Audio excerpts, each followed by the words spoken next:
Hi friends, myself Trishnika Sen and I am a student of class 9. Today I am going to give you all the basic concept of inequality, which is really a very important topic for RMO.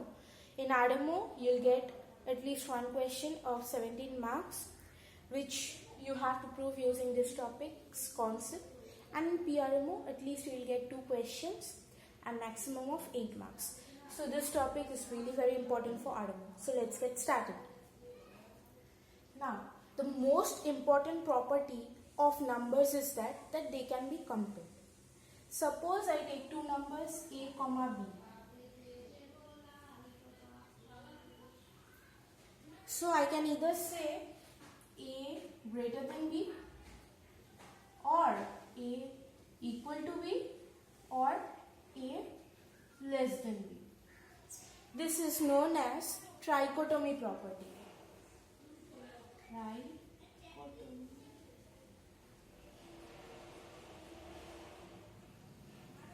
Trichotomy property.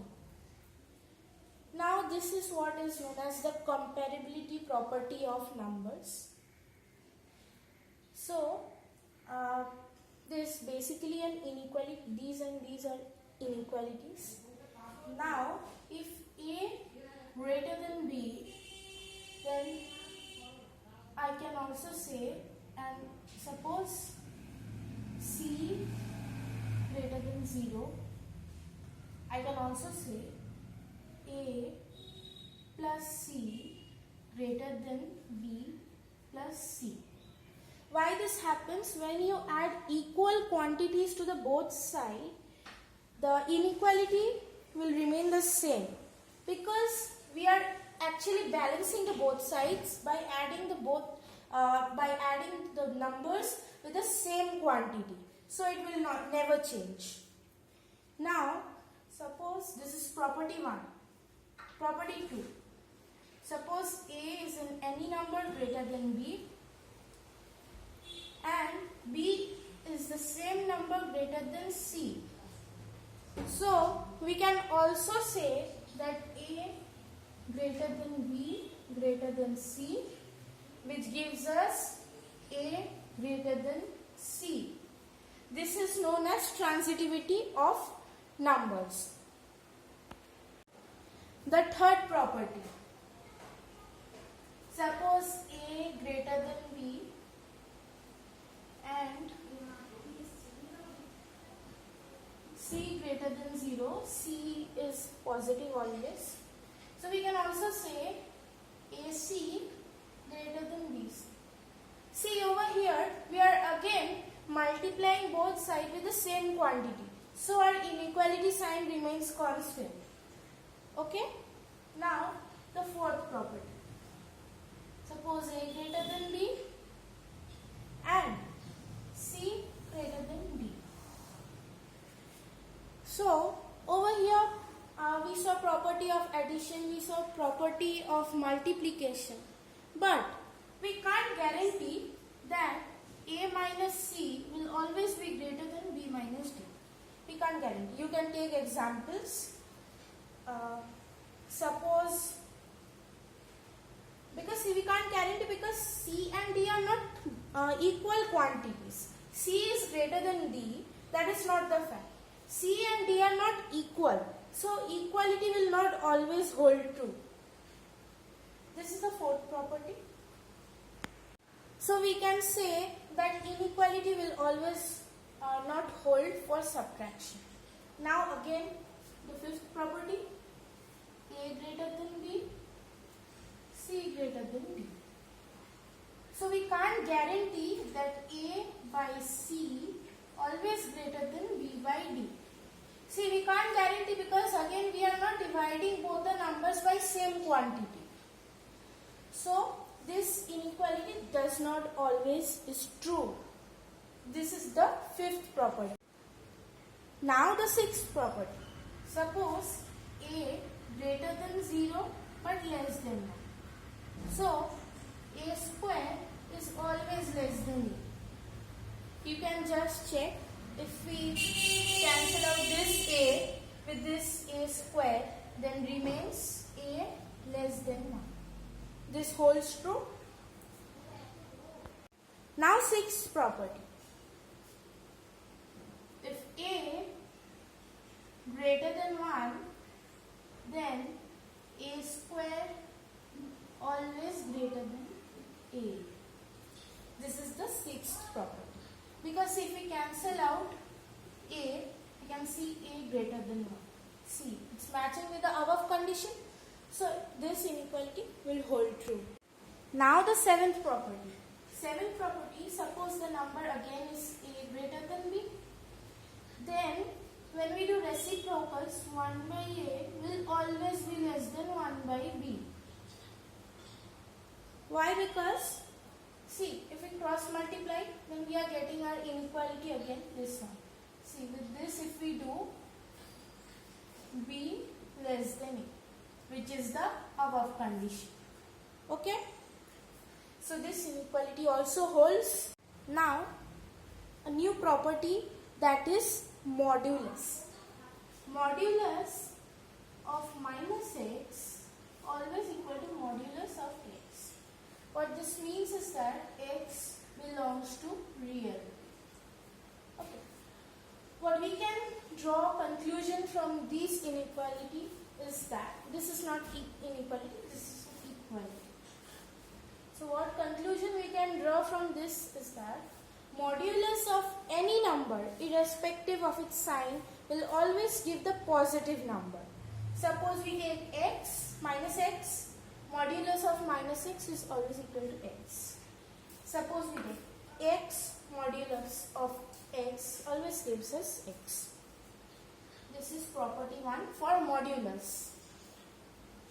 Second property, if you see, modulus of minus x's whole square is equal to modulus of x whole square, which equal to x square. Why this happens? Modulus of any number will give us positive. Square of positive is positive. Now, if we consider x, which is out of modulus, I mean I have not given modulus to x. If the sign of minus x is minus, then x minus x ka whole square is also a positive number. And if the sign of x is positive, then x square is also a positive number. So this is true for all real numbers. Now just have a look at a new property which is known as triangle inequality. Triangle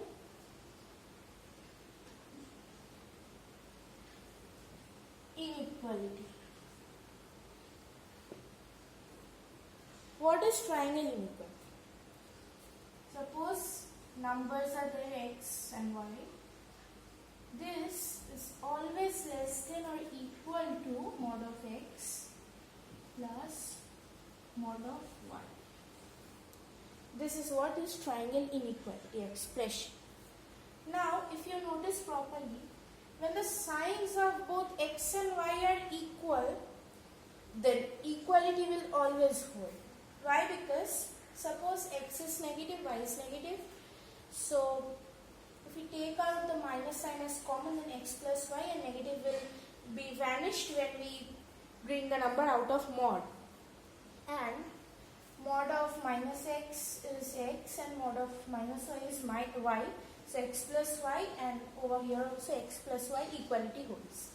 Now if this is positive, then we are done. It's very easy to see. X plus y, mod of it will give us a positive number again, and x, mod of x plus mod of y will give us the positive number again.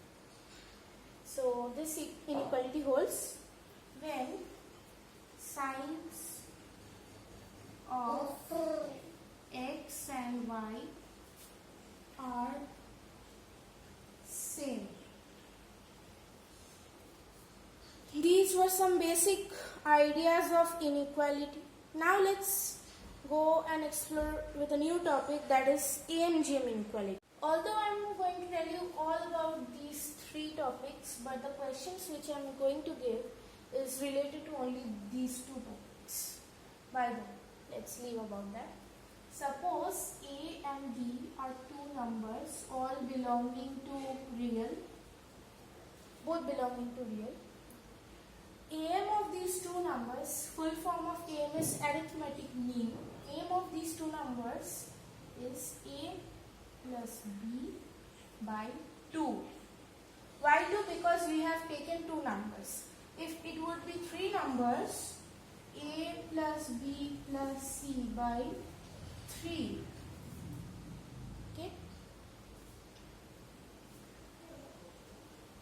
So what we can say about this is, suppose A1 plus A2 plus A3 dot dot dot n numbers are there. So their AM would be this, A1 plus A2 plus A3 till AN by n. N is the number of terms. Now let's see GM. GM is geometric mean. Geometric mean, I am taking two numbers, A comma B. So the geometric mean is square root of AB. Now if you take three numbers, then the geometric mean would be cube root of ABC. So what basically we can notice is that, suppose there are n numbers, so geometric mean will be A1, A2, A3 till AN, and this is nth root of these n numbers. This is geometric mean. Now let's see harmonic mean, HM. I am taking two numbers again, so they are said to be in harmonic mean when they can be represented 2 by 1 by A plus 1 by B. For three numbers, it is 3 by 1 by A plus 1 by B plus 1 by C. So what we can see again over here, harmonic mean is n by 1 by A1 plus 1 by A2 till 1 by AN. This is harmonic mean. Most important relation between these three is AM greater than equal to GM greater than equal to HM, and AM into HM is GM square. You can take example of two or more numbers to check this. I am taking example of A and B again. So AM is A plus B by 2, HM is 2AB by A plus B, and their GM is square root of AB, and this is whole square. So this cancels, 2 gets cancelled, remaining AB equal to AB. So this is true. Now let's see some common questions relating to AM and G. So the basic question I am going to give you all is question 1. A square, this is an example, plus B square plus C square greater than equal to AB plus BC plus C. Okay, before that I want to tell you one thing, that least value of AM equal to highest value of G. What happens is that the value of AM will be least when both the numbers or more than two numbers are equal, and value of GM will be highest when both the numbers or more than two numbers are equal. Okay, so let's go with this question. Now we will be comparing two terms. First, A square plus B square, using AM greater than GM greater than equal to. First equation that we are going to get, A square plus B square by 2 greater than equal to square root of A square B square. This turns out to be AB. Second equation that we are going to get, second equation, we are taking B square and C square. B square plus C square by 2 greater than equal to square root of b square c square. This turns out to be BC. The third equation we are going to get with a square and c square. A square plus c square by 2 greater than equal to square root of a square c square. This turns out to be AC. Now on adding these three equations, which I wrote, we get a square plus b square by 2 plus b square plus c square by 2 plus a square plus c square by 2 greater than equal to ab plus bc plus ca.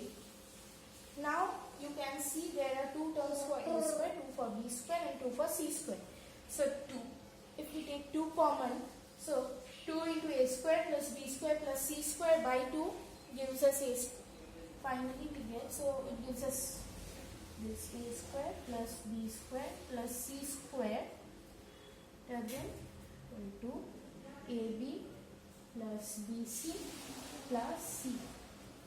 Now you can see this equality would hold when a, b and c are equal and the values of them are equal. So this is a basic example. Now let's go to some new questions. Now we have to prove this question that a square plus 4b square plus 2ab always greater than or equal to 0 for all real a and b. Now we can see if we factorize this term, a term of LHS, we would get a square plus b square plus 2ab. I'm taking in brackets, doesn't matter, plus 3b square, always good. This is the term I am getting. As you all know, or I have already said, that square of any positive or negative number would be always greater than or equal to 0. So this is a plus b whole square, a plus b whole square, and this is 3b square. B square would always be positive and 3b square is obviously a positive number. Positive plus positive is always positive. So this would be greater than equal to 0. This will be equal to 0 when both a and b are 0 and greater than 0 when they are having different values or same values rather than 0. So this is one question. This is the next question. So we are going to execute this by taking these two terms. First, using am gn, am greater than equal to gn, we can say that 1 plus a square by 4,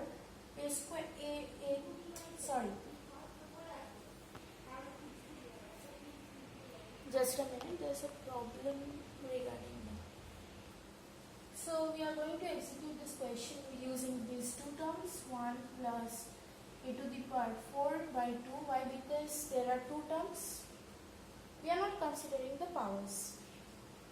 Greater than equal to square root of a to the power 4. This is using AMG inequality. So this gives us 1 plus a to the power 4 greater than equal to 2a square. Now let's do the reciprocal.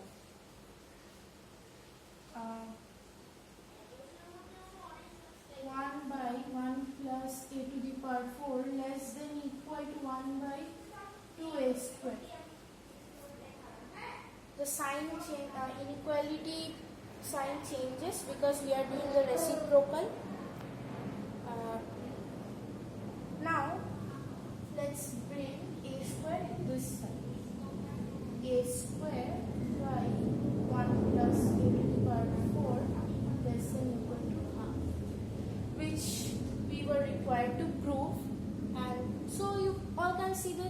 These questions are very easy to prove if you have clear idea about AMGM. Now the next question we are required to prove